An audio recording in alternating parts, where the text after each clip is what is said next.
বাংলাদেশে কোনো রকমের মব কালচার আর থাকবে না। আমরা রিয়েক্ট করব খুব কঠোরভাবে। দেশে কোনো মব কালচার থাকবে না।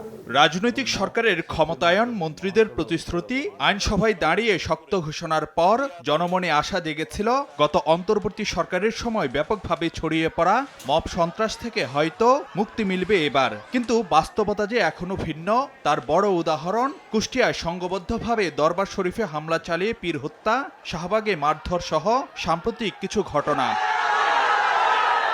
মানবাধিকার সংগঠন হিউম্যান রাইটস সাপোর্ট সোসাইটির তথ্য মতে চলতি বছরের প্রথম ৩ মাসে গণপিটুনি ও মব সহিংসতার অন্তত ৮৮টি ঘটনা ঘটেছে। এতে প্রাণ হারান প্রায় অর্ধশত মানুষ, আহত হয়েছেন ৮০ জন, যার মধ্যে গত মাসে মব সহিংসতার ২৫ ঘটনায় নিহত হন ১৩ জন। এতে প্রশ্ন উঠছে, আবারও কি মাথা ছাড়া দিয়ে উঠছে মব ভায়োলেন্স, কিংবা কেনই বা রাশ টানা যাচ্ছে না সংঘবদ্ধ এই অপরাধের?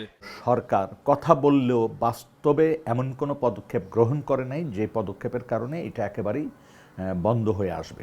আরেকটা জিনিসও সত্য, কিছু গোষ্ঠী আছে, ধর্মীয় গোষ্ঠী আছে, কিছু ছোট ছোট রাজনৈতিক গোষ্ঠী আছে, কিছু সমাজের দুষ্কৃতিকারী আছে, যারা এই মব সন্ত্রাসকে কাজে লাগিয়ে ব্যক্তিগত চাহিদাগুলি পূরণ করছে। অন্তর্বর্তীকালে সরকার থেকে এটা শুরু হয়েছে, তারা কোনো কঠোর ব্যবস্থা নিতে পারেনি বা সেই সক্ষমতা তার ছিল না। রাজনৈতিক উদ্দেশ্য থাকাটাও বিচিত্র নয়। এখানে উগ্রবাদটা কিছুটা মাথাচাড়া দিয়ে উঠেছে। আমরা লক্ষণসমূহ দেখছি যে দেশে একটা বিশৃঙ্খলা সৃষ্টির একটা পায়তারাও চলছে। এগুলো তার উপসর্গ কিনা সেটা আমাদেরকে দেখতে হবে। মানবাধিকার কর্মী ও অপরাধ বিশ্লেষকরা মনে করেন, মব সন্ত্রাস রুখতে প্রয়োজন আইনশৃঙ্খলা বাহিনীর কঠোর অবস্থান আর অপরাধীদের বিচার নিশ্চিত করা। এক্ষেত্রে কেবল সরকার নয়, নাগরিকদের ভূমিকাও গুরুত্বপূর্ণ। এখানে কোনো কম্প্রোমাইজ করা চলবে না।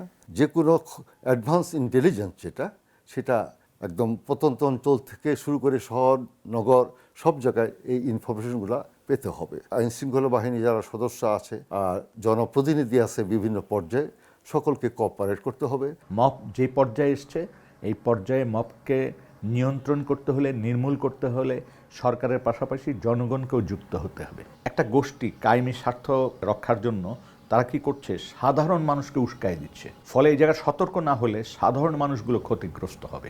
মানবাধিকার সংগঠন আইন ও সালিশ কেন্দ্রের প্রতিবেদন অনুযায়ী গত বছর মব সহিংসতায় দেশে প্রাণ হারান ১৯৮ জন। এর আগের বছর ২০২৪ সালে নিহত হন ১২৮ জন। ফারুক ভিয়া, রবিন, সময় সংবাদ, ঢাকা।